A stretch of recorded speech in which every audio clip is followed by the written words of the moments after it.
Atención.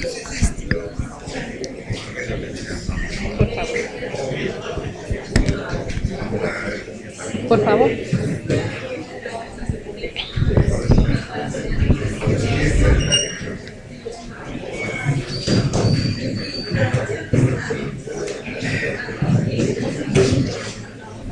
Buenos días a todos y todas. La Universidad de San Carlos de Guatemala, la Dirección General de Docencia, la División de Desarrollo Académico, por medio del Sistema de Formación del Profesor Universitario y la Cátedra de Educación Ambiental Superior, les han invitado el día de hoy a la conferencia Evaluación y Valoración de Tierras Rurales en el marco de las políticas agrarias de Guatemala. Nuestro invitado, el doctor Mario Edi Díaz Vizquerra, gerente general del Fondo de Tierras, y quisiera yo en este momento llamar a este podio al licenciado Riquelme Gasparico Barrientos como jefe de la División de Desarrollo Académico para que le dé unas palabras a nuestros profesores de la Universidad de San Carlos. Gracias, licenciada.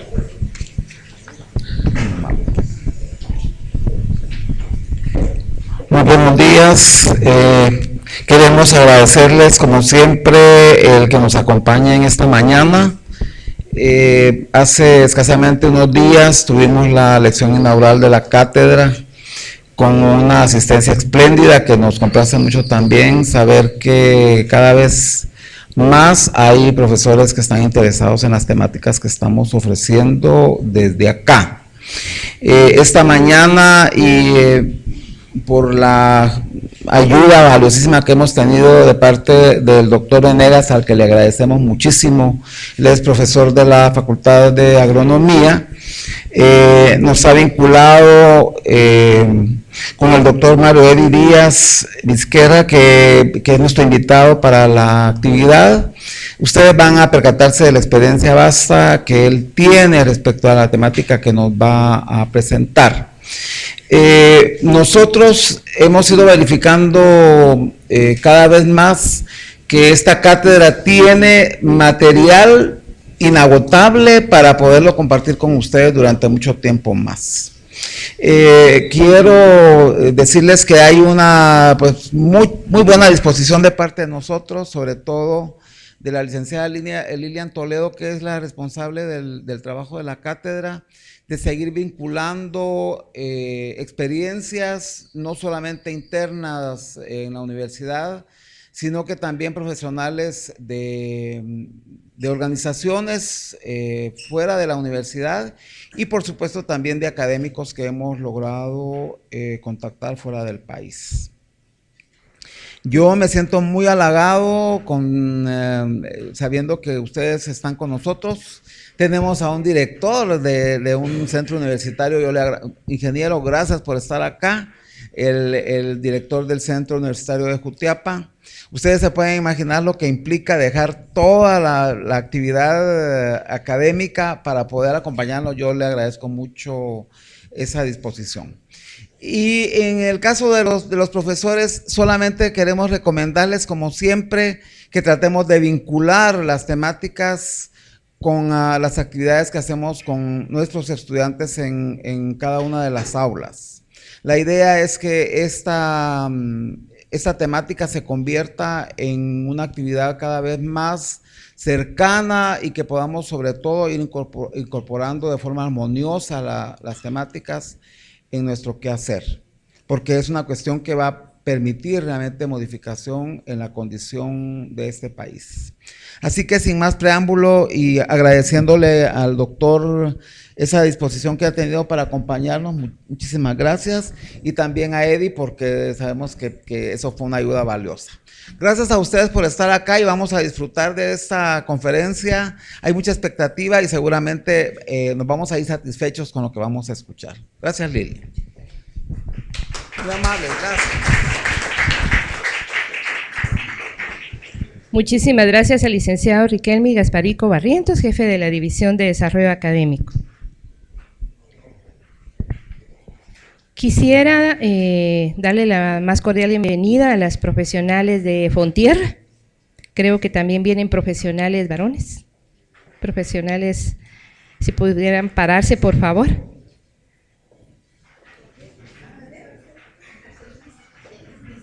Bienvenidos a la Universidad de San Carlos de Guatemala. Un aplauso para ellos, por favor. Muchas gracias. Yo quiero muy rápidamente comentarles lo siguiente. La Secretaría de Asuntos Ambientales de Guatemala y la Universidad de San Carlos de Guatemala han estado en estos días elaborando talleres sobre mecanismos de participación pública y mecanismos de peticiones ciudadanas establecidos en el capítulo 17 del Tratado de Libre Comercio entre República Dominicana, Centroamérica y Estados Unidos. Tendremos en este año actividades en las que todos ustedes van a ser invitados y convocados con este tema que es de suma importancia. También quiero manifestar lo siguiente. Aunque en un proceso de formación de norma jurídica tiene en muchas ocasiones gran similitud en el proceso de una política, como hemos presentado, las normas no deben confundirse con las políticas o con la política. La manera más clara de entender esta situación es observando las leyes y las normas que son un producto de un proceso de actividad política. En función de la política, las leyes, las normas y los reglamentos se pueden ubicar en dos grandes categorías, como limitantes, condicionantes o demarcadoras en el terreno en el cual se pueden ser señaladoras de las reglas del juego, ámbito de legalidad en que debe ser respetado por todos. Y menciono esto porque muchas veces confundimos la política, las políticas, las normas, los reglamentos y las leyes. Quisiera manifestarles que la Facultad de Ciencias Jurídicas y Sociales, por medio del doctor René Villegas Lara, principalmente en la Escuela de Estudios de Podrá, tuvo la iniciativa de hacer un diplomado en el tema agrario. Lamentablemente, en ese momento, no pudimos continuar la maestría, porque esa era la premisa que se tenía en ese momento. No tuvimos ni la fuerza ni el apoyo para poder hacer una maestría en el tema agrario. Esa es una asignatura pendiente que aún nos toca en la Universidad de San Carlos. Muchas gracias. Quiero manifestarles que con Eddie trabajamos hace muchísimos años en un organismo internacional que era CARE-AID de USAID. Hizo un excelente trabajo, ¿verdad? Unas experiencias maravillosas, experiencias principalmente de campo, ¿verdad? Porque acá, pues nosotros somos de una mentalidad totalmente urbana, pero lo más importante es el trabajo de campo, el trabajo con los comunitarios, el trabajo con los campesinos, el trabajo con los líderes comunitarios que hicimos en ese momento. Eddie, bienvenido a tu universidad.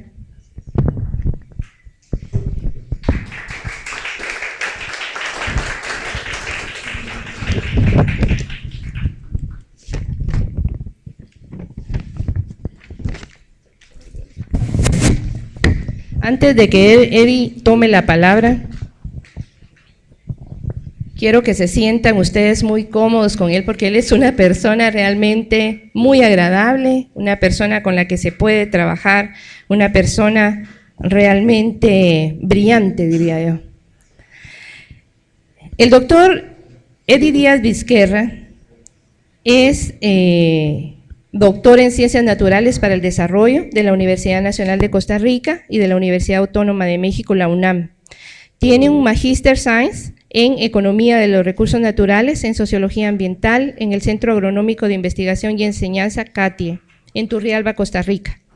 Tiene un diplomado en especialización en Evaluación de Impacto Ambiental, Estudios de Administración Pública en el INAP, en el Colegio de Ingenieros Agrónomos de Guatemala también. Sus trabajos en el Fondo de Tierras, en este momento como gerente general, como gerente de Programación y Cooperación Internacional, como gerente técnico del proyecto de gerencia del Gabinete de Desarrollo de USAID, y él es representante de la Oficina Técnica Nacional de CATIE en Panamá, líder del equipo de Dirección Programática de Ingresos y Medio Ambiente de DIMES, coordinador nacional del equipo multidisciplinario para el diseño del proyecto de manejo integrado de recursos naturales del Altiplano Occidental, un proyecto bellísimo llamado MIRNA, el coordinador nacional de la Unidad de Normas y Regulaciones del Ministerio de Agricultura, Ganadería y Alimentación, MAG, director ejecutivo del proyecto educativo Bosques para la Paz. Este fue un proyecto manejado e integrado de microcuencas. También fue catedrático del curso seminario de tesis de la Facultad de Ciencias Agrícolas y Ambientales de la Universidad Rafael Andívar, catedrático investigador de la Facultad de Ciencias Ambientales de la Landívar, estudiante investigador para el área de Economía Ambiental de CATE y auxiliar de cátedra para el curso de Silvicultura de la Facultad de Ciencias Agrícolas y Ambientales de la Universidad Rafael Landívar.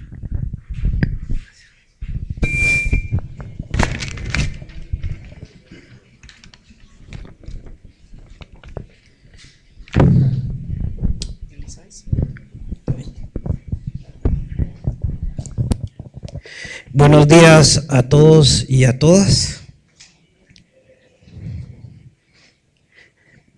En principio quisiera agradecer a la Universidad de San Carlos, a través de la Dirección General de Docencia, quienes fueron los que me becaron para hacer estos estudios doctorales a través del programa holandés NUFI.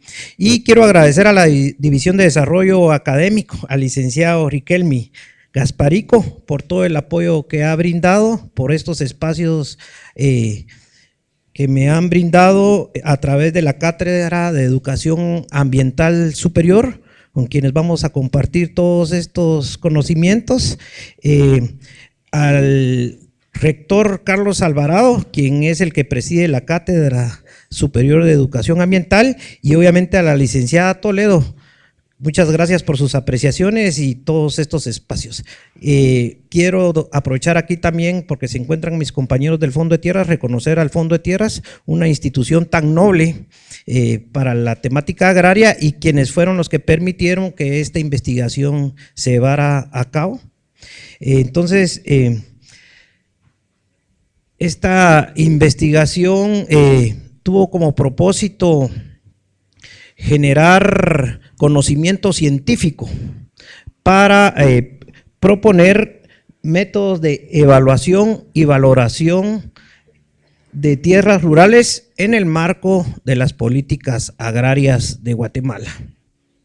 Para poder conocer o proponer estos métodos, la investigación se desarrolla en 5 capítulos. Cada capítulo tiene su metodología, tiene sus objetivos y tiene sus resultados diferenciados. Y cada una da origen a otro capítulo. En el primer capítulo se hace una sistematización de todas las políticas agrarias en Guatemala, desde la colonia hasta las políticas de acceso a la tierra de los acuerdos de paz, con el propósito de identificar cuáles son los efectos que estas políticas han tenido en la tenencia y uso de la tierra en Guatemala.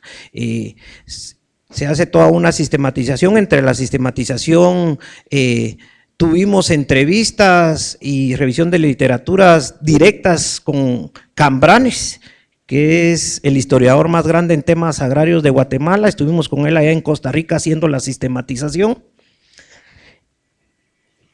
Se puede identificar en esta sistematización, terminando en las políticas de acceso a la tierra, que uno de los problemas en Guatemala es que carecemos de métodos y normativas para evaluar tierras.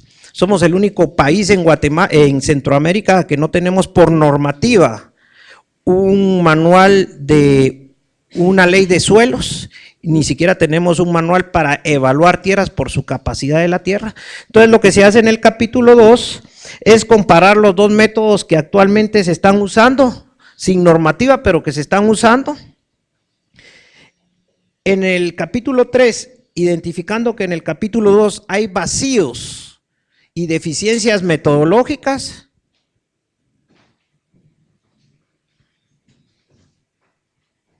Considerando que hay vacíos y deficiencias metodológicas, entonces en el capítulo 3 se propone un protocolo o una metodología de caracterización físico-química y una metodología para capacidad de uso del suelo a semidetalle, que esperamos se convierta en una normativa nacional. Y en el capítulo 4 se elaboran modelos matemáticos para definir la valoración de las tierras en Guatemala. Actualmente se hacen avalúos comerciales, son puros avalúos comerciales, pero aquí ya se definen modelos matemáticos para hacer valoraciones. Y por último, en el capítulo 5 integra lo que es el capítulo 3 y el capítulo 4, estableciendo un método de valoración de tierras rurales en Guatemala. Esa es básicamente la investigación, compuesta de 5 capítulos. Entrándolo al capítulo 1, donde se hace la sistematización de experiencias de las diferentes políticas agrarias desde la colonia hasta nuestros días, lo voy a hacer gráfico, lo voy a tratar de hacer gráficamente, porque hablar de la estructura agraria de Guatemala actual sin hablar del pasado es como olvidarnos de una parte importante de lo que ha sido la tierra. Es decir, que la estructura agraria actual de la tierra en Guatemala es el resultado de hechos históricos, sociales y políticos desde la colonia hasta los acuerdos de paz. Como podemos ver, previo a la colonia, a la conquista, teníamos varios poblados mayas que eran ubicados básicamente en los valles del territorio. Sin embargo, de 1523 a 1542, cuando es el momento de la conquista, se establece la primera política agraria en Guatemala, que básicamente se rige en 5 principios agrarios, y el principal principio es el señorío de la corona sobre toda la tierra de la provincia que era conquistada. Es decir, que la corona era dueña de toda la tierra de la provincia conquistada.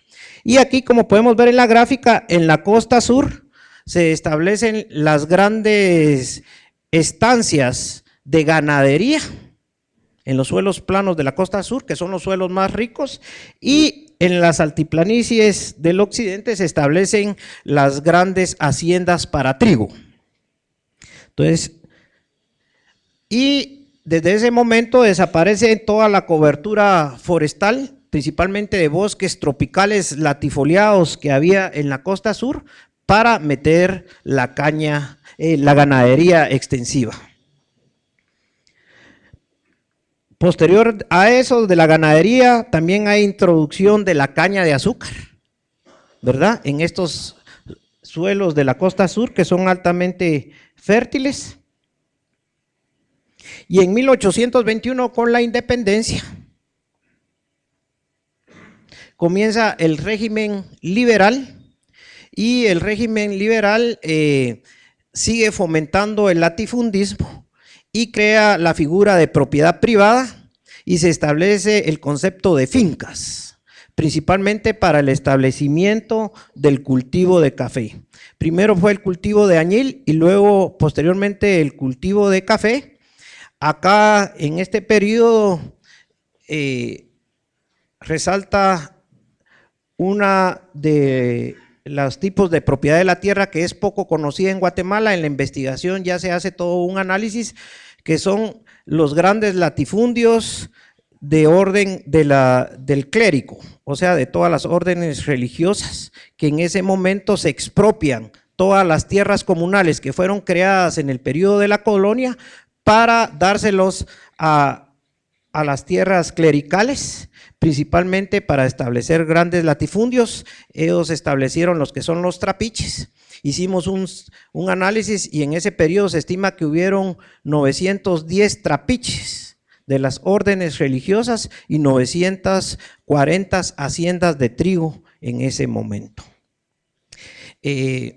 Se trae mucha inversión extranjera, principalmente alemana, que coincide con la Segunda Guerra Mundial, y son los alemanes los que fomentan el cultivo de café en todo el territorio nacional. Hay una reconfiguración del territorio en lo social y en lo económico en virtud del ingreso del cultivo del café.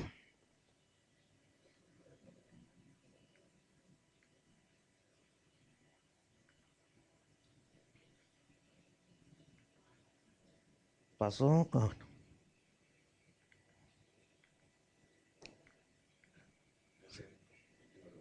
Sí. En 1952, como resultado de la revolución de 1944, se da la reforma agraria en Guatemala y se extermina la tierra de tipo feudal, se le da un carácter social a la tierra y se expropia todas aquellas tierras que tuvieran de 2 a 6 caballerías de extensión que estuvieran ociosas, y se expropia toda la tierra que tuviera más de 6 caballerías aunque no estuviera ociosa. Se le da a campesinos para que la trabajen desde un punto de vista más social y colectivo.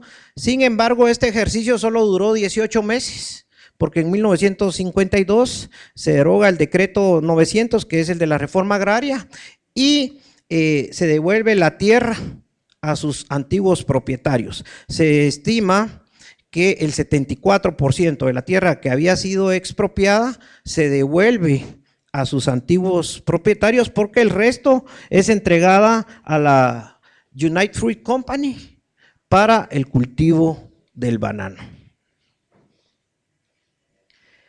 De 1962 a 1969, en 1962 se establece la Ley de Transformación Agraria, se crea el Instituto Nacional de Transformación Agraria, el INTA, debido a todos estos conflictos y todo el problema de tierras que se da en Guatemala, y como podemos ver aquí en la figura, esta política abarca toda la franja transversal del norte y el Petén. Y esta política está orientada a dar tierras a campesinos pobres que trabajaran la tierra y la colonización del Petén. Una de las premisas que tenían en el Instituto Nacional de Transformación Agraria era que para tener derecho a ser adjudicatarios tenían que hacerle mejoras a las tierras, y las mejoras era botar el bosque para sembrar agricultura. Entonces se estima que aproximadamente 550,000 hectáreas perdieron cobertura forestal, perdemos gran cantidad otra vez de nuestro bosque latifoliado. Como vieron, en la parte de la conquista fue todo el bosque tropical latifoliado de la costa sur, y con esta política se comienza a perder todo el bosque subtropical del norte.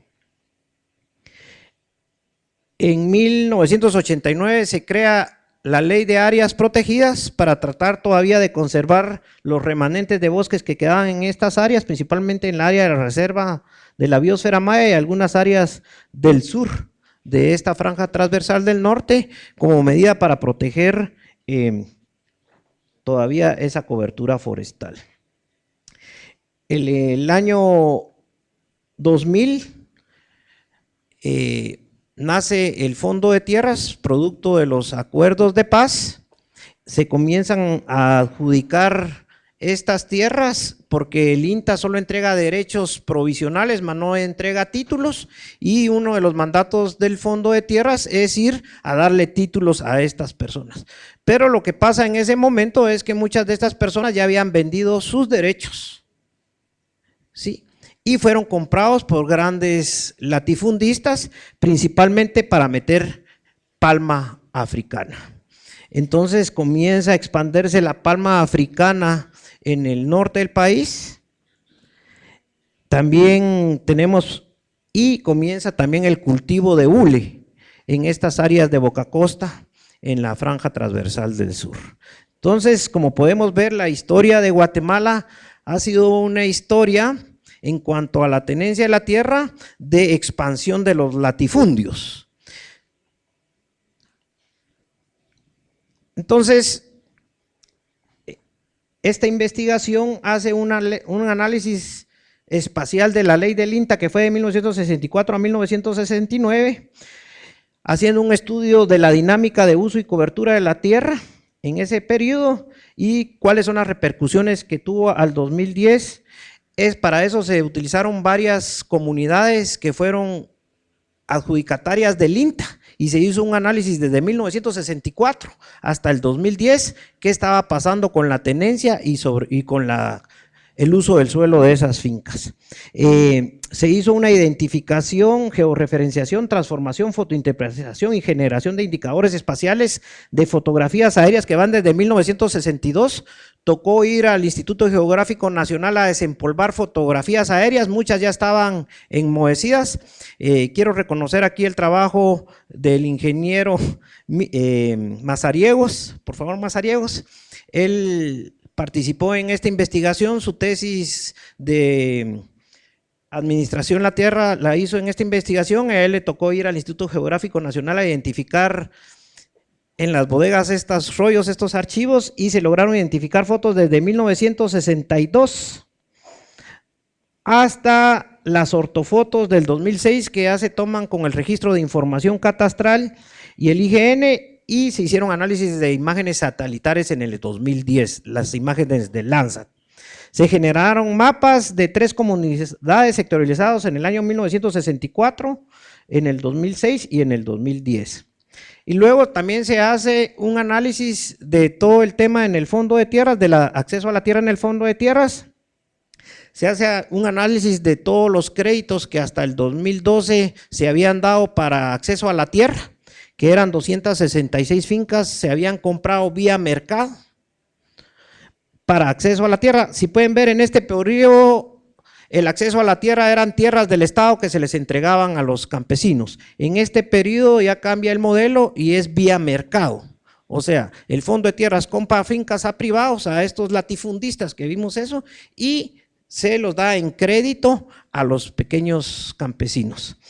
Se hace un análisis de las causas que generaron la deuda agraria en estas fincas. Ustedes se recordarán, en el 2012 hay una marcha campesina en Guatemala, marchan desde lugares lejanos, se tardan 15 días en la caminata, llegan al palacio, porque una de las demandas era que se condone esta deuda agraria que se había generado por esta compra de estas fincas. Entonces se hace un análisis de esta deuda agraria, y luego se hace un estudio del uso y la propiedad de las fincas. De estas 266 fincas, 123 ya las habían pagado, pero se hace un análisis, ¿qué pasa después que pagaron los campesinos las fincas? ¿Qué está pasando ahí con la producción, con la tenencia y con el uso del suelo? Para entrar ya a los resultados, aquí lo que vemos es una de las comunidades estudiadas, donde se le hace un estudio de la dinámica del uso y la cobertura de la tierra, es la comunidad Sechiná, que fue adjudicada por el INTA, ¿verdad? En el año de 1964. Como podemos ver en esta gráfica, en el año 1964, este es el polígono de la comunidad, ya teníamos pequeños parches de agricultura, pero el 91% de la cobertura eran bosques latifoliados en esa parcela. Ya en el 2006, la cobertura forestal había bajado a un 64%, ya la frontera agrícola había aumentado en un 28%. Se puede ver aquí en las gráficas. Pero en el 2010, ya con las imágenes satelitales, ya después que el INTA les da su título de propiedad, se puede ver que ya la cobertura forestal bajó a la mitad. Entonces, se puede ver cómo estas políticas tienen un efecto perverso en cuanto a la tenencia y uso de la tierra, no solo en la tenencia, sino también en el uso de la tierra. Aquí tenemos otra comunidad que es la Ensenada. Lo interesante en esto es que se puede identificar el lago de Izabal, porque paralela a esta investigación también se hizo otra investigación con la Universidad de San Carlos, cuáles son los efectos de los diferentes usos del suelo sobre la calidad del agua. Entonces esto fue vinculante también con esta investigación, y aquí se puede ver el lago de Izabal, y se puede ver que cuando en 1964, que la comunidad estaba adjudicada acá, ya se tenía solo el 69% de cobertura forestal. Sin embargo, ya en el 2006 podemos ver en estos suelos que están pegados al lago de Izabal, ya se había perdido la cobertura forestal. Y al 2010 podemos ver que solo el 13% tiene cobertura forestal acá, en esta parte que se mira de verde color más claro, que es ganadería extensiva. O sea, se pierden estos bosques que están pegados al lago para meter ganadería extensiva, y se identifican, están los indicadores de los altos impactos de contaminación al lago por esta ganadería extensiva. Y esta es muy interesante porque en esta comunidad San Gil, que como podemos ver en 1958 logramos buscar una foto antes de la política de transformación agraria, no existía, era mínima la población que hacía agricultura ahí, era un 2%, pero antes del INTA, digamos, este era un polígono con un bosque primario muy lindo, como podemos ver en la ortofoto, pero lo interesante en esta comunidad es que está en un área protegida. Como pudimos ver en el mapa, en 1989 se establece la ley de áreas protegidas, se establece esta como área protegida, es un área núcleo, la comunidad está en área núcleo. Y ya podemos ver que en el 2006, el área protegida se declaró en el 89, pero en el 2006, esta ya tenía un 75% de la cobertura forestal, o sea, ya había perdido más de un 25% para temas agrícolas. Y aquí en rojo lo que tenemos, que está acá, es la población que se adjudica y que se les da para que vivan ahí. Pero en el 2010 podemos ver que ya la mitad de la cobertura forestal se ha perdido, a pesar que es un área protegida y a pesar que es un área núcleo de una área protegida, que es el Cerro San Gil, que es un área para generación de agua, de manantiales de agua. A pesar de eso, entonces aquí se evidencia realmente que las políticas han sido perversas en cuanto a su cobertura. Entrando un poco al otro periodo ya de acceso a la tierra vía mercado, se puede establecer que habían 266 fincas que se habían comprado vía mercado con un monto de 690 millones de quetzales al 2012. Pero de esos 666 millones existía una deuda agraria de 317 millones. 123 fincas ya habían sido canceladas totalmente con los beneficiarios, esta se pagó con subsidio que el Fondo de Tierras les daba y con parte de lo que ellos producían. Es decir, que en ese momento habían 98 fincas que tenían deuda. De estas 98, 70 eran los de la marcha campesina. Muchas ya estaban incluso con cobro judicial de desalojo porque no pagaban. Entonces se hizo un análisis por qué se generó esta deuda agraria y pudimos identificar 3 factores. El primer factor que se logró identificar fue el factor de tipo institucional. El Fondo de Tierras comienza en el 2002 con un nuevo modelo de acceso a la tierra vía mercado. Fue un proceso de aprendizaje institucional. Comenzó a trabajar reactivamente sin darse el tiempo de generar los instrumentos para poder hacer de este nuevo modelo de acceso a la tierra técnicamente, y lo que se logró identificar es que hacían falta instrumentos técnicos y métodos para evaluar y valorar las tierras. Entonces hay muchos comentarios que se sobrevaloraron, pero no podemos decir porque no existían los métodos para valorar ni evaluar esas tierras. Entonces se compraban las tierras únicamente con base a un avalúo comercial. Se iba a ver cuánto valían las tierras por ahí y ese era el valor referencial que se les ponía.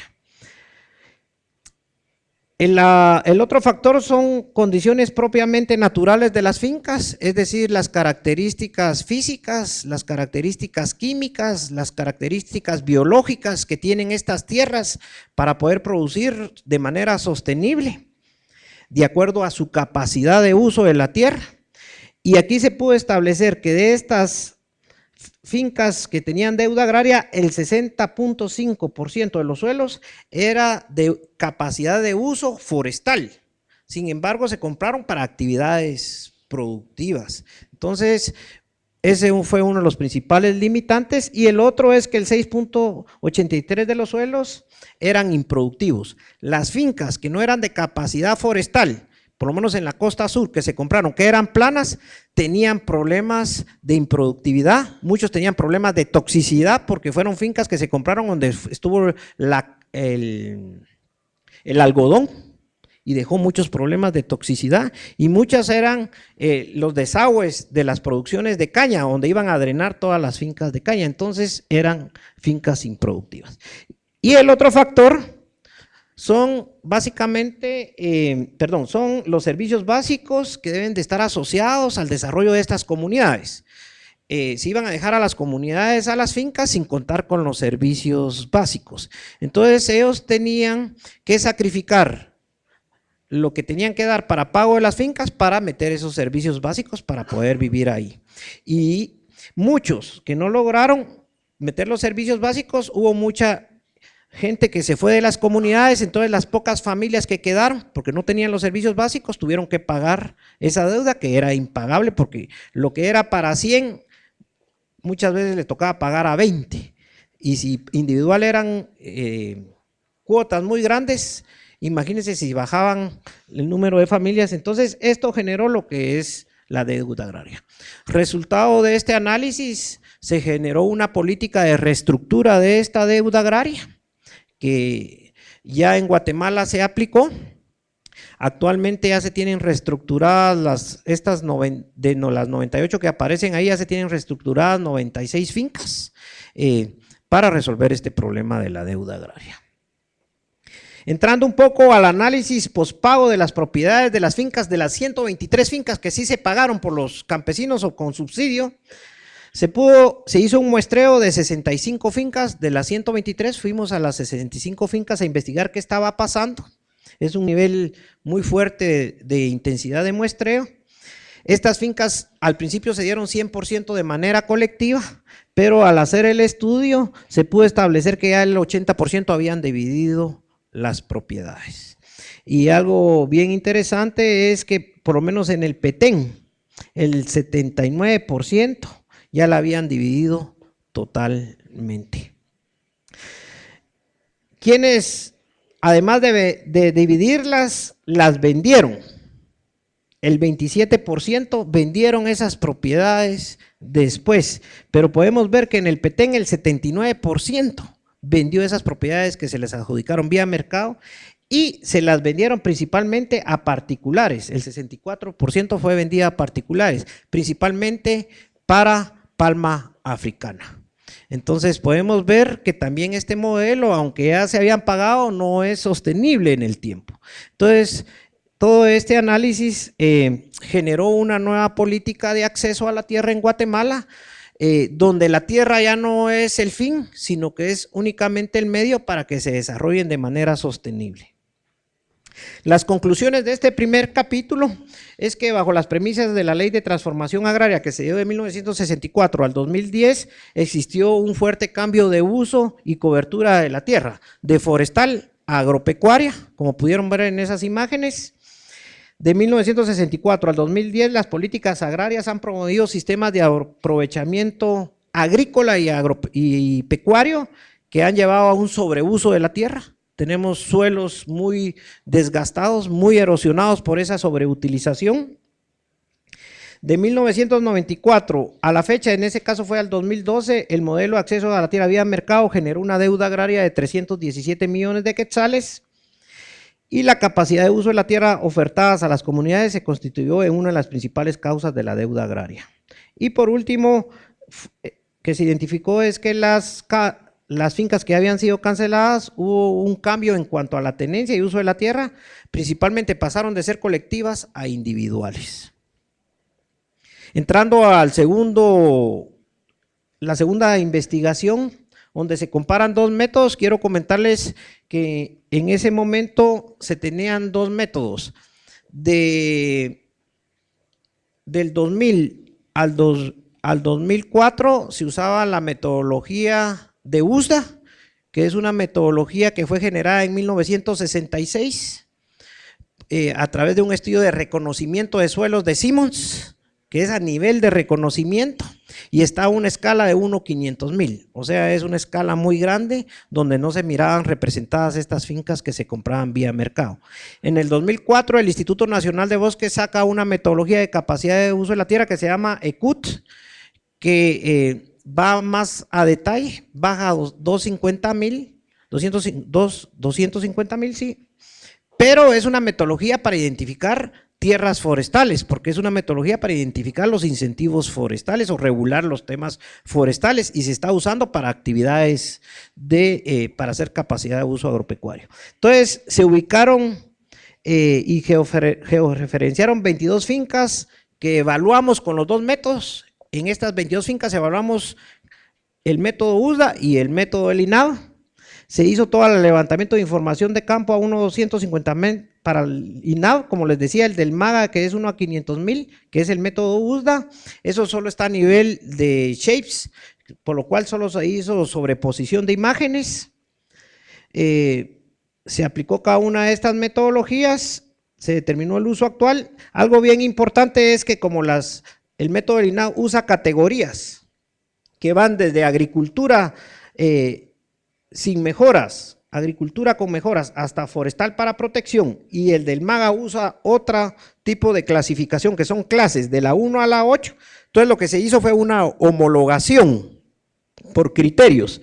La clase 1 del INAV, del MAGA, se homologó a la categoría de agricultura sin mejoras del INAV y así sucesivamente, y la clase 7 y 8 de USDA se homologó a las 6 del INAV, que son suelos de protección.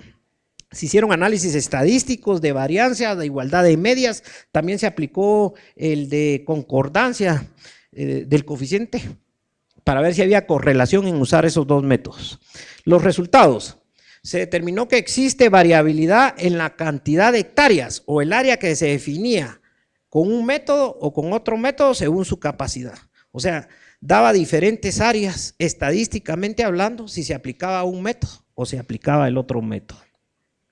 No existe igualdad de variancias para las unidades de la 1 a la 5 y también igualdad de áreas con significancia bilateral al 5% usando estas dos metodologías. Entonces se afirma que existen diferencias estadísticas significativas entre utilizar una metodología y utilizar la otra metodología, principalmente para temas de planificación de ordenamiento territorial.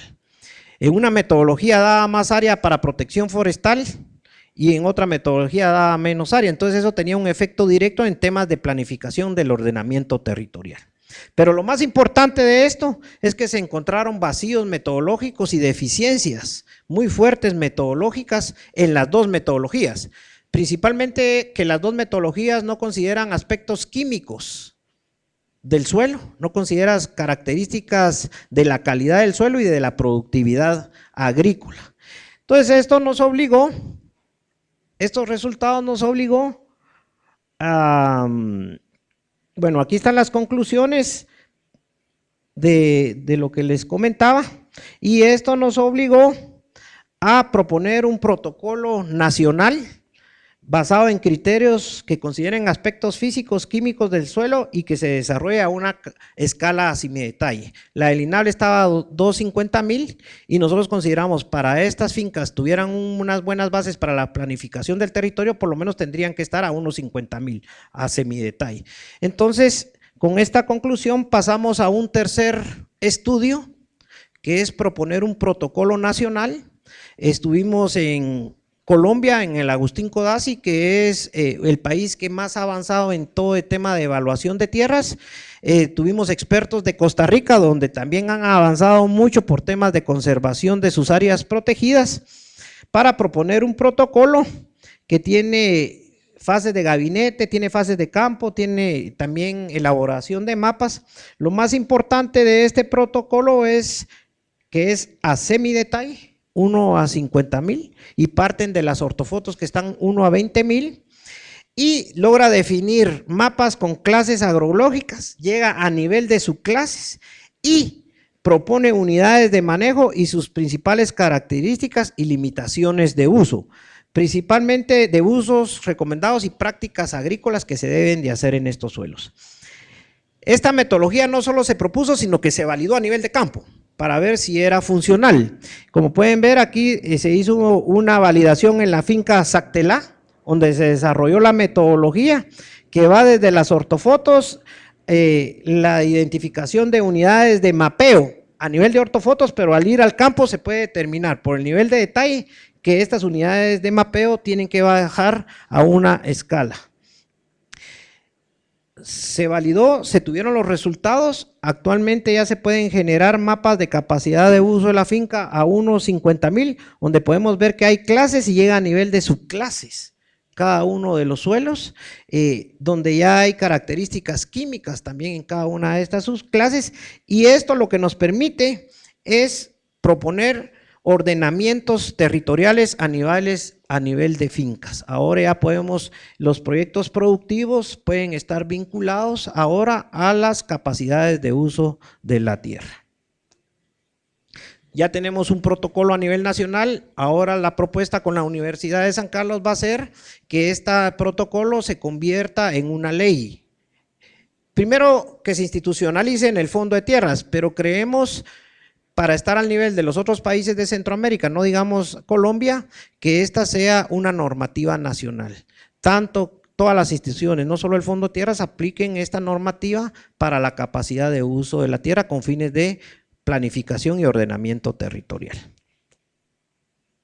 Bueno, en las conclusiones, como podemos ver, en la validación se pudo determinar desde la taxonomía de los suelos, de los aspectos físicos de los suelos, se pueden identificar los aspectos químicos de los suelos como la capacidad de intercambio catiónico, que es la que define el nivel de productividad de los suelos, las clases y subclases de suelos, pero lo más importante es que ya se puede diseñar las potencialidades de usos de los diferentes suelos.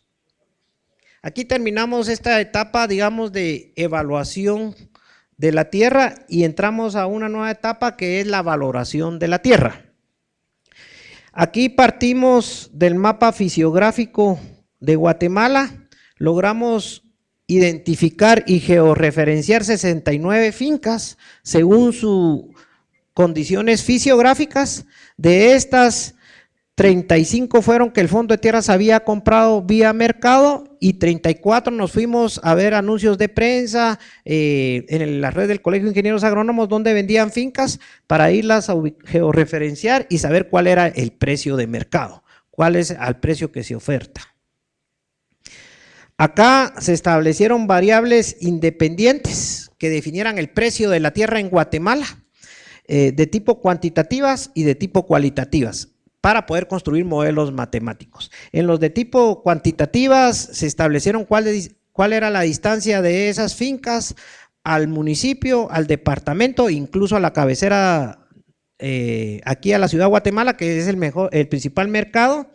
Cuál era el área de esas fincas, y entre las cualitativas se identificaron condiciones agroecológicas, se identificaron si había agua, si había recursos hídricos para irrigación, si había electricidad, el nivel de educación, si habían escuelas, perdón, dentro de la…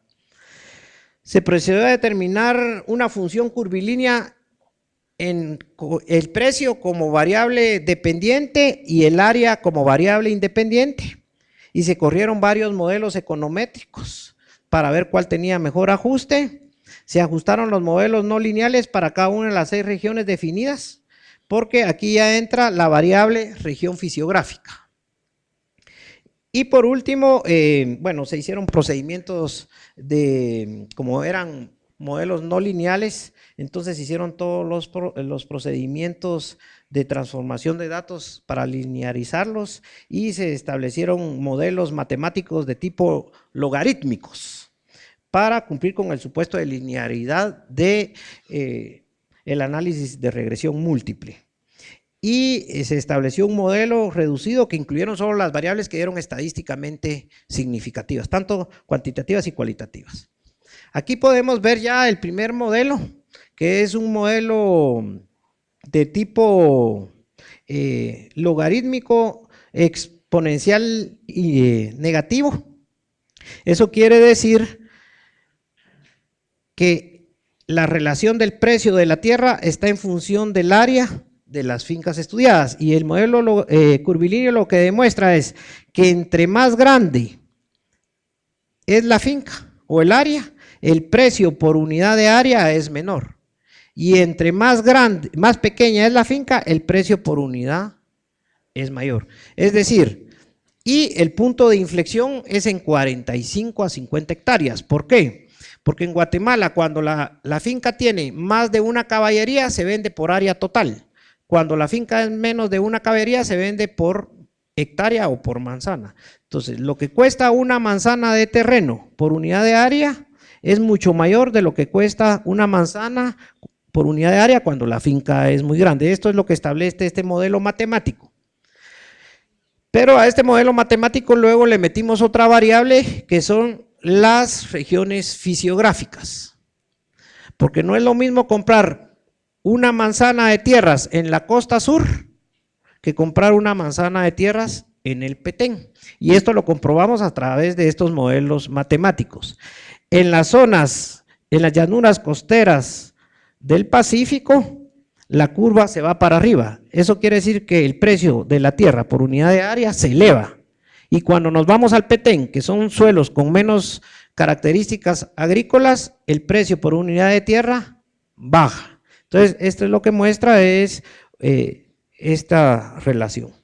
Y por último, construimos este modelo matemático, que es el logaritmo natural, tanto de la variable dependiente como de las variables independientes cuantitativas, y lo que muestra aquí es que el precio de la tierra por unidad de área está en función entonces del tamaño de las unidades productivas.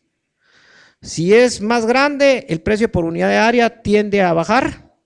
El otro es la distancia. La única variable de distancia que nos dio estadísticamente significativa fue al departamento. ¿Por qué? Porque se logró establecer que la gente vende sus productos en el mercado de su localidad, no lo trae hasta Guatemala, y por eso, mientras más cerca está del mercado local, el precio tiende a elevarse.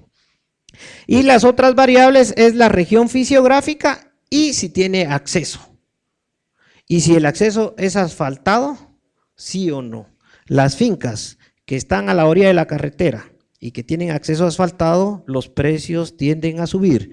Y las fincas que están muy alejadas y que no tienen asfalto, las fincas tienen un valor más bajo. Estas son variables cuantitativas de tipo Dummy y como pueden ver se desarrollaron todos los modelos matemáticos. Posteriormente el doctor Eddie Vanegas va a hacer una breve presentación porque ya estamos automatizando todo eso, estamos desarrollando todo un software para que solo se le metan las variables y podamos definir los precios de las tierras vía rural y dejemos de depender los avalúos comerciales que se hacen actualmente, que es a criterio y a ver a cómo están las tierras. Ustedes saben que actualmente el precio de la tierra tiene muchos precios sombra porque están siendo muy alterados por el narcotráfico, por el tema de la palma africana, por el tema incluso de las remesas. Entonces no dan un valor real, hay mucha discrecionalidad en estos precios de vía comercial, entonces estos modelos ya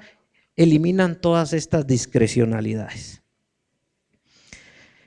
Bueno, aquí están las conclusiones. Existe una relación potencial de tipo logarítmico inverso, como lo podemos ver, del precio de la tierra rural y su área, influenciado por las regiones fisiográficas. Es bien importante que, lo que les decía, que el punto de inflexión está entre 40 a 50 hectáreas. Esto se debe a que las tierras regularmente se comercializan a precio por hectárea para extensiones menores de una caballería. Las variables que salen significativas, las que no salen significativas, y se establecieron 12 modelos matemáticos para establecer según zonas fisiográficas. Y por último, el capítulo 5, que ya integra el capítulo 3 de evaluación de tierras, más este capítulo 4 de modelos matemáticos, lo que pretende es establecer un método de valoración de tierras que parta de cuáles son las capacidades productivas de los suelos en Guatemala. Aquí podemos ver la clase 1, que es los suelos más productivos para tipo agrícola, y la clase 8, que son los suelos menos productivos para tipo agrícola. Cuando miramos la clase 1, no tiene ninguna limitación de uso. Incluso se puede ir a cultivos intensivos sin causar ningún daño al suelo. Pero mientras bajamos a la clase 8, tiene restricciones de uso, principalmente para cultivos extensivos, donde solo se puede usar para vida silvestre y recreativos. Entonces, un suelo, una finca que tenga suelos clase 1 va a ser más cara que un suelo que tenga clase 8. Entonces, en función de este análisis, lo que proponemos es una tabla que nosotros le llamamos tabla de mérito o de mérito. O sea, al precio que establecimos en los modelos econométricos, le aplicamos la capacidad de uso que establecimos en el capítulo 3 y le ponemos mérito o demérito. Como podemos ver aquí, la clase 1, que está en condiciones óptimas, el precio es lo mismo que sale en los modelos econométricos, o sea, no tiene ningún castigo. Pero si nos vamos a la clase 8, donde las condiciones son pésimas, 0.09 es el valor de 100 que valdría la tierra. En ese sentido es que si un privado quisiera vender las tierras, clase 8, más bien es como una donación. Porque en otros países, el día lunes estuvimos conociendo el modelo de Costa Rica, y en Costa Rica, los que tienen clase 8, automáticamente los dueños lo donan al Estado para crear áreas protegidas, para conservación de recursos naturales y generación de servicios ambientales. Nosotros lo que lo estamos proponiendo es que si se compran, se compren, pero castigándoles mucho el precio. Esta es una tabla de mérito, de mérito. Y también se generó una tabla de mérito y de mérito por condiciones de acceso. Si la finca está a la orilla de la carretera, está asfaltada el acceso, miren, el precio es de 100, pero si es de terracería, está en condiciones pésimas, hay un castigo también ahí por el precio de la tierra. Para esta metodología también fueron validadas en fincas, para no quedarnos en la teoría, y lo que podemos ver en los resultados es que se determinaron precios de mercado. En esta finca se estableció que era 150,000 por hectárea el precio de mercado de esa finca, que tenía 125 hectáreas. Es decir, que esa finca, cuando se hizo la oferta, valía 18.7 millones de quetzales. Sin embargo, se aplicó toda esta metodología de capacidad de uso de la tierra, de evaluación de tierras, donde podemos ver todas las clases y subclases. Se le aplicó la tabla de mérito y demérito, y podemos ver que tenía clase 6, clase con algunas subclases que tienen limitaciones, principalmente de erosión. Y aplicándole la tabla de mérito, esa finca debe valer 7.6 millones de quetzales. Entonces estábamos comprando fincas sobrevaloradas. Y parte de la propuesta es que si tuviera clase 8, es que se le pague muy poco, como pueden ver, pero si el dueño conservó el bosque y tiene muy buenos bosques, entonces no se le da ese castigo, sino más bien se le da a los campesinos como subsidio para que generen servicios ambientales y se hagan convenios de conservación de esos bosques de 50 años. Eso sería, bueno, las conclusiones es que mediante el estudio de mercado se estableció que esa finca valía 18.7 millones. Se aplicó la tabla de demérito de acceso y no tuvo ningún castigo, porque estaba a la orilla de la calle, era asfaltado, entonces no se le aplicó, pero sin embargo, aplicándole las clases y subclases, se pudo establecer que la finca vale 7.6 millones de quetzales. Eso sería básicamente el quinto capítulo. Quisiera dar algunas conclusiones generales. La primera es que las políticas agrarias de Guatemala, desde la colonia hasta las de acceso a la tierra vía mercado, promovieron cambios en la tenencia, el uso y cobertura de la tierra. Se ha fomentado el latifundio y por otro lado se ha perdido grandes extensiones de bosque para meter actividades agrícolas, principalmente extensivas, actualmente palma africana y hule. La investigación da respuesta a carencias y vacíos metodológicos e instrumentos para evaluar y valorar tierras rurales de manera técnica y científica. Aquí ya se proponen métodos técnicos y científicos para facilitar el acceso, tenencia y uso de acuerdo a la capacidad, principalmente para promover el manejo sostenible de los recursos naturales en estos territorios. Se propuso esta metodología que les comento, este protocolo a nivel nacional, que se espera sea una normativa a nivel nacional que debe constituirse como base institucional para los procesos de negociación y financiamiento de nuevas fincas, pero lo más importante para la zonificación y planificación de los territorios en todas las unidades productivas en en el Fondo de Tierras y en el país en general para orientar actividades sostenibles. Se determinaron los modelos econométricos, estos modelos matemáticos, con las variables que deben de regir los principales indicadores para la negociación de nuevas fincas, o sea, los nuevos métodos de valoración. Y creemos que este método debe constituirse en la base de estudios de valoración de las propiedades ofertadas actualmente por el Fondo de Tierras para evitar todas estas sobrevaloraciones que vimos ahí. Eso sería básicamente. Muchas gracias.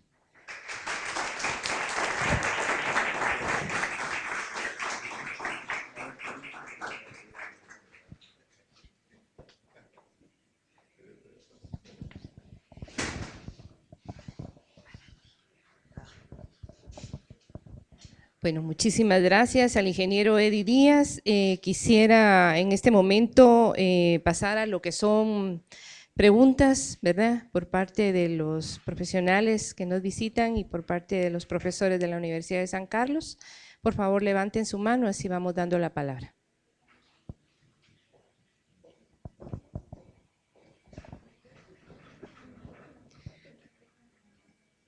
Para lograr un cambio de uso del suelo, en el que volvamos, si es correcto, volver a mayor cantidad de silvicultura, ¿qué hay que hacer? ¿O es correcto o no es por ahí el asunto? Sí tiene relación directa con esta propuesta. Los suelos clase 7 y clase 8, los clases 6 y clase 7 están identificados como esta metodología para bosques de producción, silvicultura o manejo de bosques naturales. Y la clase 8 están orientados a la protección, principalmente de bosques que generan servicios ambientales. Lo que se puede establecer aquí es que hay una gran cantidad de suelos clases 6 y 7 y clase 8 que no tienen cobertura forestal. Entonces, para tener un uso adecuado, lo que tenemos que hacer es regresar a este modelo de uso del suelo, que es ya sea la silvicultura o la protección de bosques. Y entonces estamos haciendo una propuesta al Instituto Nacional de Bosques para que la nueva ley de ProBosque, se llama incentivos forestales, esté orientada con base a esta propuesta para regresar a la silvicultura. Entonces, lo que tenemos que hacer es incentivar. Bueno, hay tres mecanismos que se están proponiendo. Uno es incentivos y desincentivos. Desincentivos para que dejen de usar esos suelos para actividades agrícolas e incentivos para ingresar nuevamente a la actividad silvícola. El otro es de tipo moral, que es hacer mucha conciencia que esos suelos, manejándolo para lo que no son su capacidad, lo que estamos haciendo es algo insostenible. Y lo otro es de tipo regulatorio, que es crear este manual que sea una norma, que de acuerdo a la capacidad tiene que hacer el uso del suelo. Están identificadas, ubicadas en el mapa, centrarnos las áreas 6 y 7, que merecerían un apoyo político para cambiar la estructura del suelo. En Guatemala no contamos actualmente con un mapa a semidetalle del uso del suelo, por eso es esta metodología, bajar a semidetalle, y todas estas fincas que estén entrando al mercado, ya se les va haciendo este mapa. Pero ni siquiera global, en una zona. Ah, sí, global, tenemos el mapa 2 a 50,000, donde ya tenemos, y el Ministerio de Agricultura ya está haciendo en algunos municipios a nivel de 1 a 50,000. En el Ministerio de Agricultura. Gracias. Buenos días, doctor. La pregunta es, en el Petén acaba de relativamente, ¿verdad?, iniciarse el cultivo de caucho. ¿Qué porcentaje representa a nivel nacional este? Y la otra es, un bosque de caucho, ¿es como un bosque natural? O sea, ¿aporta lo mismo que un bosque natural? Gracias. Sí, mire, en ese tema se ha estado discutiendo mucho porque realmente, bueno, el bosque de hule, hevea, caucho, como le llamamos, No es mucho en el Petén, está más en la franja transversal del norte, que va a Izabal, todo el tema del norte de Cobán, que es Chisé y todo eso, y también en la costa sur. Hay una discusión muy interesante porque incluso el INAO incentivaba el hule como bosque, para establecer bosque. El tema es que son monocultivos, entonces ahí está el tema de contradicción, que son árboles, pero se constituyen en monocultivos homogéneos donde no hay biodiversidad ni animal ni vegetal, porque se establecen como cultivos, incluso usan herbicidas para eliminar toda la cobertura abajo de esos árboles y usan control de enfermedades, y entonces realmente hay una controversia ahí, porque son árboles, se establecen como una cobertura arbórea, pero no prestan los servicios ambientales que prestan los árboles. Los grandes desiertos verdes le llaman muchos. ¿Alguien más? Licenciada, por favor. Muy interesante realmente la propuesta, pero quisiera yo saber, digamos, de la deuda agraria. ¿Se puede decir que de las 266 fincas que fueron financiadas por fideicomiso del Fondo de Tierras, así entiendo? Así es, correcto. Ajá, 69 fincas fueron consideradas para este estudio. Sí. Ajá, como una muestra. Como una muestra. Ajá. De ahí usted se refirió al hecho de que fueron inicialmente propiedades colectivas. Fueron propiedades. Pero que se separaron y que actualmente ustedes ya digamos, visitarlas, encuentran que ya la propiedad incluso ya ni la tienen, sino que ya fue vendida.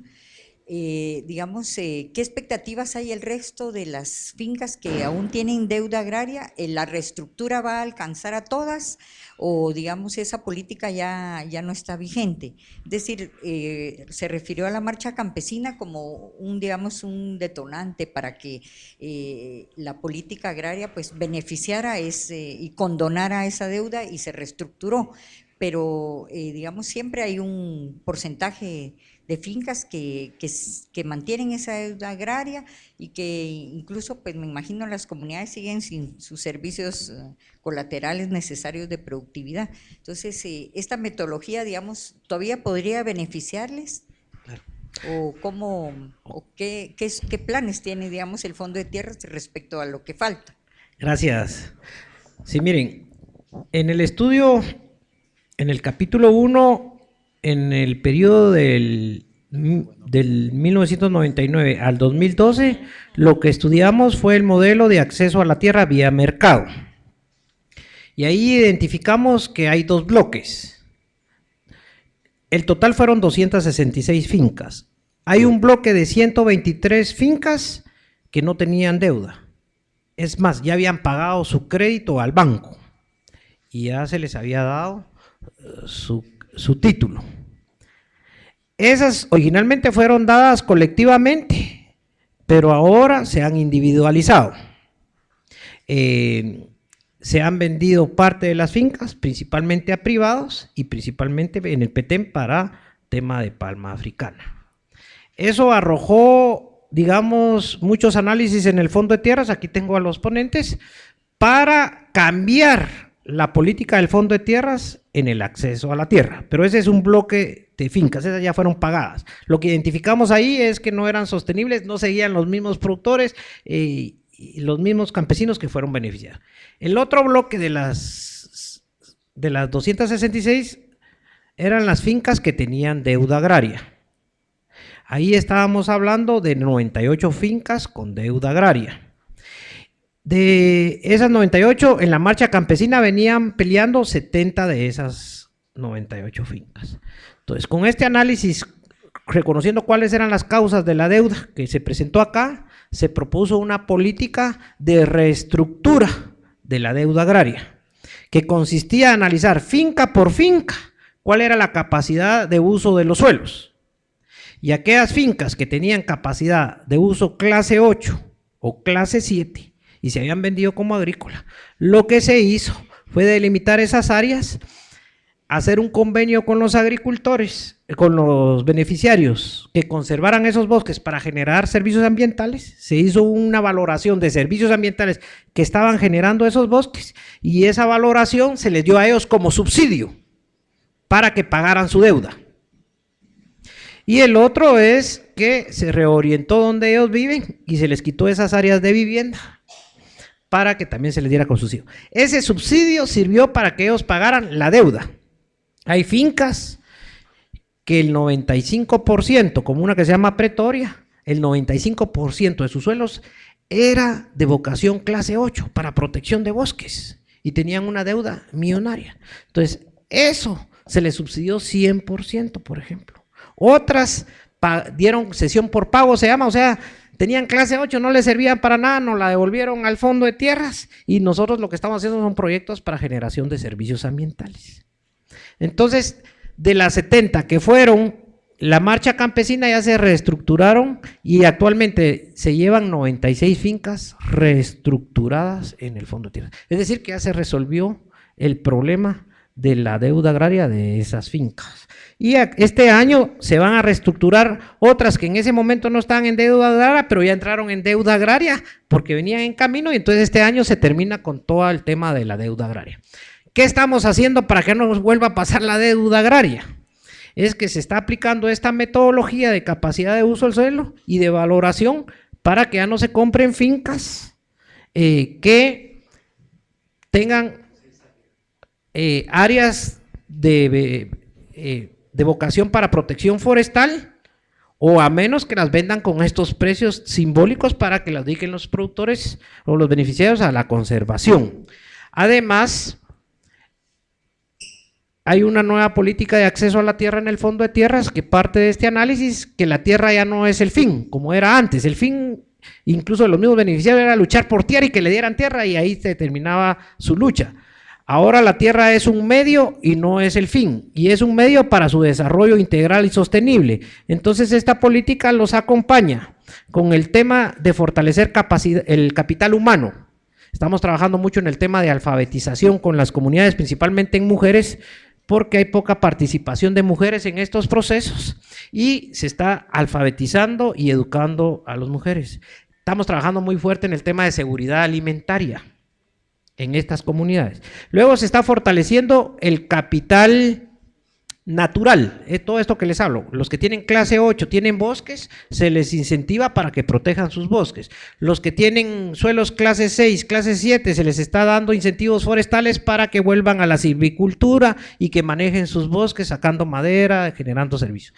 Y se está apoyando mucho en el capital económico, se les da subsidios para proyectos productivos, siempre y cuando se aplica esta metodología de capacidad de uso del suelo y con base a eso se hace zonificación de las fincas y con base a eso se les da subsidio en dinero para proyectos productivos. Y por último se está trabajando mucho en el capital social, que es fortalecer sus organizaciones para que no pase eso que después se desintegran. Entonces se está trabajando bajo una visión y esperamos que ya no se vuelva a repetir en Guatemala el problema de deuda agraria con esta nueva política de acceso a la tierra. ¿Alguna otra pregunta? ¿Sí? Me gustaría, por favor, que se presentaran cuando hacen las preguntas.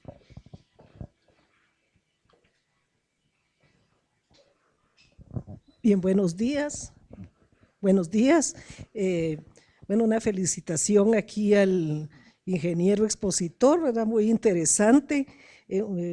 Mi nombre es Anabela Barrios y pertenezco a la DDA. Tal vez solo quisiera hacer algunas reflexiones, especialmente, bueno, yo del uso de la tierra y todas estas operaciones, pues no soy experta, pero sí por mi postura de historiadora, en lo que hace la periodización, tal vez valdría la pena recordar que una de las cosas, bueno, que precisamente cuando se da el uso para el café, más o menos es más adelante de 1821, que 1821 lo que trae es una decadencia de las grandes haciendas por la economía de subsistencia que se fomenta por algunas leyes y que no hay mano de obra. Entonces vemos que por eso es que más adelante va a resurgir ya las grandes haciendas. Luego tal vez habría que tomar en cuenta también en la periodización toda la movilización que se da el periodo del terremoto, que sabemos que va a desplazar a mucha gente hacia otras comunidades. Posiblemente ya venía un problema en la falta de tierra, y el terremoto pues empuja a mucha gente a comunidades extrañas a ofrecerse en la construcción, en otras actividades. Y por último, también recordar que el conflicto armado, que sabemos que definitivamente pues fue una alteración totalmente en el esquema de tenencia de la tierra. Y luego pues los años 80 y 90, cuando ya se plantean los proyectos turísticos y que la tierra va a tener muchas haciendas o los bosques, y lo que es el turismo sustentable se va a basar en la protección de ciertas áreas. Y bueno, todos los proyectos de turismo sustentable que van a tener su base precisamente sobre lo que es el área protegida y ofrecer una naturaleza en pleno. Y otro problema tal vez que habría también que visualizar en esa carencia que a veces se siente de tierra agrícola, pues es el crecimiento asimétrico de la población, además de todo lo que se destina a la lotificación urbana. Recordemos que hasta la misma reforma agraria empieza con el decreto 900, antes de ser emitido, contempla que toda la tierra que se destine a lotificaciones urbanas va a quedar exenta de todo este proceso. Y lo mismo pues sucede actualmente. Vemos que cuando vamos caminando por cualquier lugar, la lotificación urbana es la que completamente ha absorbido grandes porciones de tierra, ¿verdad? Son grandes condominios, son colonias que tienen el tamaño de una ciudad completa. Entonces yo creo que también tendríamos que poquito en cuanto a la tenencia a visualizar este fenómeno, que la verdad es que lo que son las lotificaciones, los condominios pues absorben demasiada parte de los territorios de lo que podría ser un área agrícola o destinada para otras finalidades. Bueno, podríamos extendernos más, pero agradezco la oportunidad. Sí, muchas gracias. Comparto con usted. Digamos que yo por cuestiones de tiempo no me fui a ser muy específico. En el documento sí aparece toda una sistematización y aparecen los detalles. Estoy totalmente de acuerdo que en 1821, con la independencia, comienza la época liberal, que no comienza con el cultivo de café, pero comienza con todo el tema de privatizar las tierras, principalmente las tierras comunales. Pero ahí está el detalle. Otra cosa que yo quisiera rescatar, que no está en el documento, pero es parte de una segunda investigación que estamos haciendo con el doctor Eddie Vanegas, es que mire, lo que se evidencia es que tenemos que cambiar nuestro modelo de desarrollo en el país. Ya la tierra no debe ser el sustento de nuestro modelo de desarrollo. Nosotros solo tenemos 108,000 kilómetros cuadrados, ya no crece más el territorio. Luego los suelos realmente productivos, clase 1, 2 y 3, son limitados y principalmente los tienen los grandes latifundistas. Caña de azúcar en la costa sur, hule, palma, ya vimos. Y la población cada vez crece en el área rural principalmente. Seguirle apostando a la tierra o a la agricultura para nuestro modelo de desarrollo es insostenible. Tenemos que replantear nuestro modelo de desarrollo porque ya no hay tierra. Y entonces, esa es otra parte, estoy totalmente de acuerdo. Aquí no considero los aspectos urbanos, de crecimiento urbano, porque es un tema, básicamente el tema agrario, ¿verdad? En tierras rurales. Pero estoy totalmente de acuerdo con su comentario. A la misma universidad nos está obligando a hacer un replanteamiento de este modelo de desarrollo a nivel nacional, que implica romper muchos paradigmas, implica causar muchas sensibilidades en el país, principalmente para los agrónomos. Cuando nosotros presentamos esto, que la tierra no es la base del desarrollo económico, nos causó muchas sensibilidades, pero yo creo que tiene mucho razón su comentario, licenciado.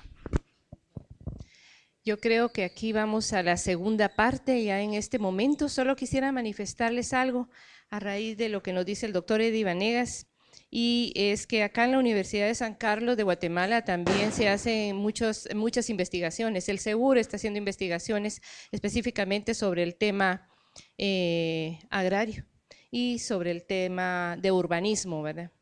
Así que vale la pena muchas veces acercarnos. Ahorita tenemos un nuevo director en el Centro de Estudios Urbanos y Regionales. Yo a mis estudiantes les estoy dejando a nivel de maestría un estudio cabalmente sobre estos temas que son de suma importancia. Ahorita vamos a la segunda parte y es con el doctor Eddie Vanegas, profesor de la Universidad de San Carlos de Guatemala de la Facultad de Agronomía, doctor de la Universidad Federal de Minas en Brasil. Él es Magister of Science de Wageningen University del Reino Unido, de los Países Bajos, en Europa, y especialista en cuencas de tierra y agua. Sus cargos administrativos: director del programa de estudios de posgrado de la Facultad de Agronomía, director de Ingeniería Agrícola de la Facultad de Agronomía, asesor y miembro titular del programa doctoral Doninace de la UNAM, de la UNED y la USAC. Publicaciones internacionales: más de 15 publicaciones en revistas de Brasil, Ingeniería Agrícola en Cuba, Ciencias Técnicas Agropecuarias de Cuba y Tecnología en San José de Costa Rica. Autor de varios textos pedagógicos como Drenajes Superficiales, Vulnerabilidad Ambiental, entre otros. Por favor, doctor. Bien, muy buenos días a todos, muchas gracias. Primeramente, pues en nombre de la Universidad de San Carlos, ¿verdad? Facultad de Agronomía, pues agradecer al colega aquí, Riquelme Gasparico, ¿verdad? Desde hace tiempo pues estábamos con interés de participar en esta cátedra, ¿verdad?, superior de educación ambiental. Asimismo también agradecer a el programa NUFIC, ¿verdad?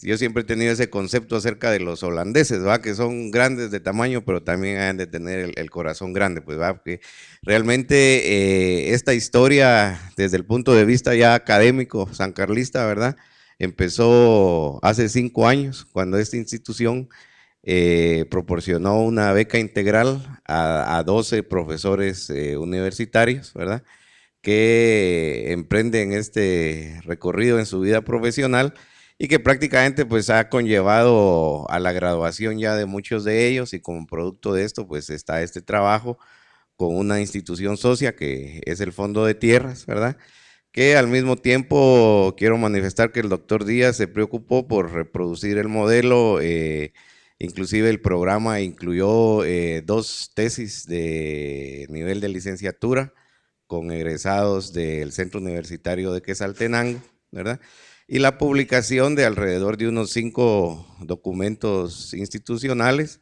y una serie de proyectos que todavía están en andamiento, ¿verdad? Entonces, pedí este espacio para compartir con ustedes algunos de estos adelantos que se están teniendo, principalmente para mostrarles a ustedes de que la investigación en este caso y los productos que se están dejando a nivel institucional pues no son estáticos, sino que son cosas que van a irse mejorando y que van a ir variando en el tiempo. Este trabajo, como les menciono, inició hace tiempo, ¿verdad? Y una de las hipótesis, entre tantas que se han manejado y que se van a tener que socializar y que se van a terminar, digamos, rompiendo algunos de los paradigmas, es, por ejemplo, el valor, le hemos llamado, de las tierras rurales, ¿verdad? Este valor de las tierras rurales es un concepto nuevo, digamos, que nosotros idealizamos, en el sentido de que comúnmente, pues quien vende, lógicamente, quiere el mejor precio, no necesariamente por las mejores tierras. De tal manera de que los avalúos comerciales presentan el valor de las tierras como que si nosotros nos estuvieran vendiendo una tierra de óptima calidad. Pero para todos los agrónomos, principalmente que tenemos conocimiento de esto, las clasificaciones agrológicas de la tierra van de la categoría 1 hasta la 8, o clase 1 a la 8, en función de sus calidades para la producción agrícola sin limitaciones, ¿verdad? Entonces, realmente el precio de una clase 1 no es el mismo que una clase 8, y en eso se basa la asignación del valor de la tierra. Entonces resulta que los avalúos comerciales presentan un valor, y el valor de la tierra en función de su potencial agrícola es otro.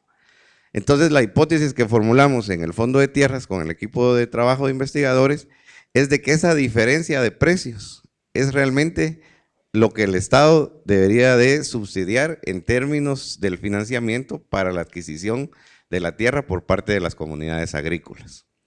Posteriormente a esta etapa viene lo de la zonificación. Hubo una pregunta por ahí que alguien hablaba, qué es lo que se está haciendo o qué se puede hacer, ¿verdad? Respecto a esto, y únicamente es ordenamiento territorial, pues va. Sé que hay bastante público que no son agrónomos, entonces se los voy a explicar de otra forma. Digamos, en muchos casos, la casa de ustedes ya está hecha, ¿verdad? Entonces, por ejemplo, se invita a un arquitecto y él les va a decir, mire, vamos a poner la sala mejor en este otro cuarto y vamos a poner el estudio acá y la estufa mejor la vamos a poner allá, ¿verdad? Y en muchos casos la casa no va a estar hecha, se va a construir junto, ahí va a estar más fácil, ¿verdad? Porque entonces van a decir, mire, de acuerdo a que su terreno es aquí así, entonces aquí va la sala, aquí va el comedor, aquí van los cuartos, etc. Entonces realmente eso es lo que se quiere hacer, ¿verdad? Eso es lo que se quiere hacer con todas estas comunidades agrícolas para que ellos tengan su mayor y mejor uso de la tierra. Lógicamente, la parte de la conservación del medio ambiente es un tema a nivel mundial, pues va. Por ejemplo, Corea del Sur tiene 75% de su tierra declarado en reservas naturales, solo para que se imaginen ustedes. Costa Rica está alrededor del 55%. Y nosotros, aun cuando tenemos el 32, 35%, todavía es muy poco, ¿verdad? Vean, entonces me voy a estar auxiliando acá de los compañeros. Esto lo vamos a hacer vía internet, así que les pido disculpas anticipadas si lograra, si pasa algún inconveniente.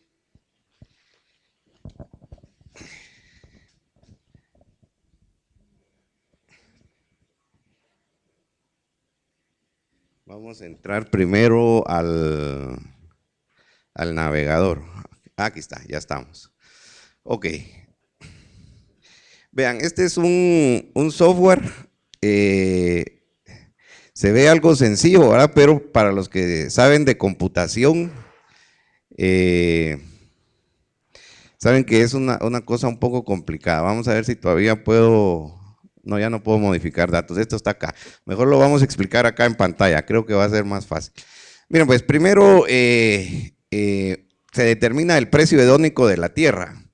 Esto del precio hedónico no es más que el precio desarrollado a través de modelos econométricos.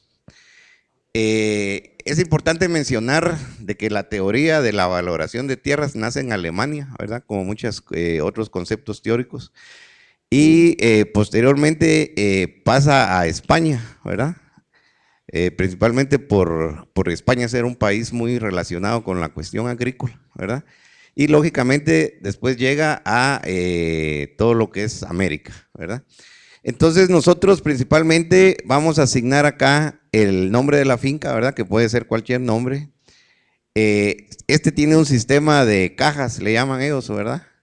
Entonces nosotros aquí seleccionamos el departamento y seleccionamos el municipio. Y esto nos va a asignar la región geográfica. En este caso estamos hablando de tierras de la Boca Costa. De ahí otra vez en el sistema de cajas nos va a preguntar si tiene o no acceso asfaltado, ¿verdad? Nosotros logramos establecer de que una finca que tiene un acceso asfaltado, es decir, de que uno puede llegar en la carretera e ingresar su vehículo, etcétera, tiene aproximadamente de un 30 a un 45 más del valor de aquellas tierras en las cuales hay que dejar el carro y hay que entrar caminando, por ejemplo, ¿verdad? Posteriormente nosotros colocamos el área de la finca, ¿verdad? 157.5 hectáreas, la distancia en kilómetros a la cabecera departamental y posteriormente colocamos acá calcular precio hedónico. Entonces, lógicamente, esto aquí hay una transformación interna de los modelos que mostró el doctor Díaz, ¿verdad? Del logaritmo del precio, de los resultados por hectárea y de los resultados totales. Posteriormente le damos acá en guardar datos de la finca y eso nos va a permitir entrar en una segunda casilla. O sea que esta finca en el mercado vale 1, 2, 3, 1, 2, 3. Vale 2.074.074.23 quetzales. Posteriormente, nosotros acá tenemos otro sistema de cajas en el que nos va a permitir selección de la clase agrológica, situación agronómica de la finca en relación a las fincas circundantes, ¿verdad? Para localizar la finca. Y posteriormente la viabilidad de circulación. El área, ¿verdad? Y se asignan los valores en este caso fueron deméritos y en este caso fueron méritos. Y se asigna un valor promedio. Este valor promedio todavía estamos trabajando para que sea automatizado, pero en la actualidad se logra con base en las experiencias locales, ¿verdad? Los recorridos de campo, etcétera, se asigna el valor que pudiera estar costando la hectárea idealizada, ¿verdad? Porque es sobre la cual se van a realizar los castigos. Y posteriormente, pues, colocamos calcular precio e ingresar nueva. Eso nos permite generar esta otra tabla. Si ustedes se dan cuenta, la finca tenía clase 3, clase 5 y clase 8, ¿verdad? Total del área, 157.5 hectáreas, que es exactamente el área que tenemos acá.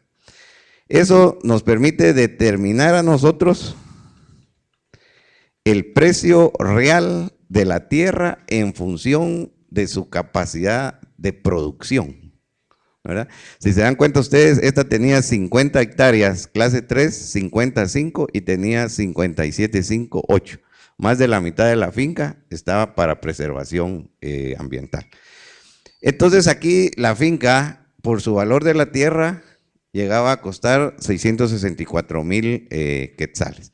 Bueno, entonces acá es donde nosotros levantamos nuestra hipótesis, ¿verdad? La hipótesis, lógicamente, sujeta a comprobación y rompimiento de paradigmas, etcétera, es de que realmente el Estado debería de financiar la finca, no por este precio que ellos están pidiendo, ¿va? De los 2 millones, sino por 1.409.000, ¿verdad? Esto se logra aquí al presionar, calcular precio de la tierra, ¿va? También el software trae la opción de imprimir y de guardar esto en una base de datos, ¿verdad? El dispositivo, pues como menciono, todavía es de uso institucional, ¿verdad?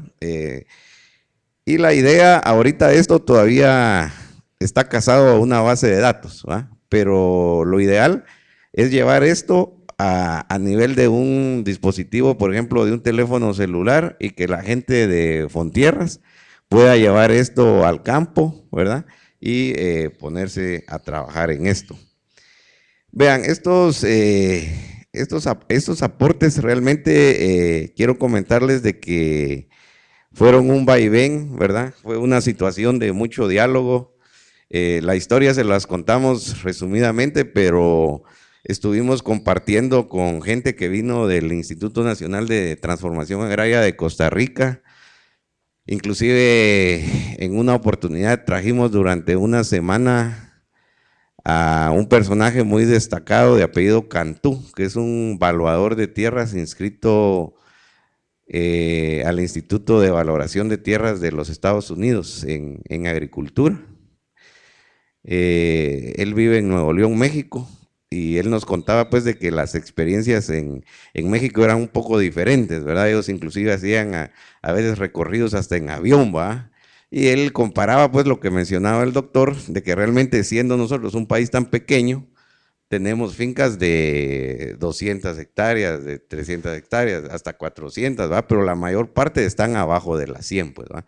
Entonces él decía de que el mejor modelo para nosotros para valorar las tierras era de asignar códigos, ¿verdad?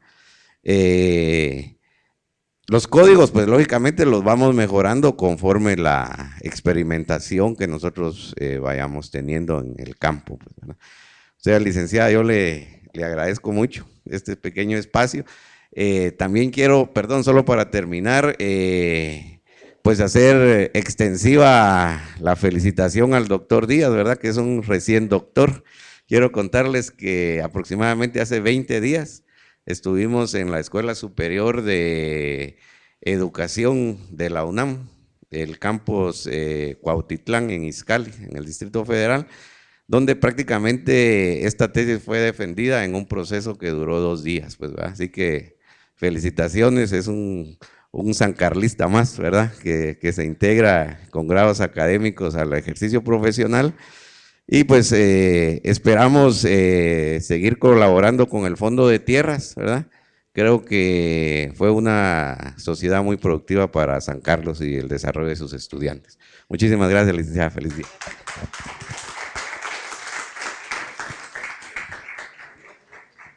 Muchísimas gracias a todos los profesionales que nos visitan el día de hoy. Ministerio de Agricultura, Ganadería y Alimentación, muchas gracias. Fondo de Tierras. Maestra, muchas gracias por estar con nosotros.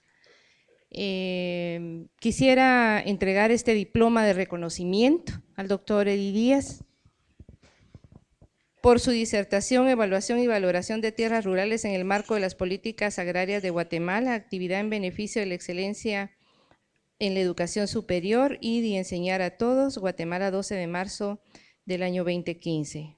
Firma el licenciado Riquelme Gasparico Barrientos, jefe de la División de Desarrollo Académico.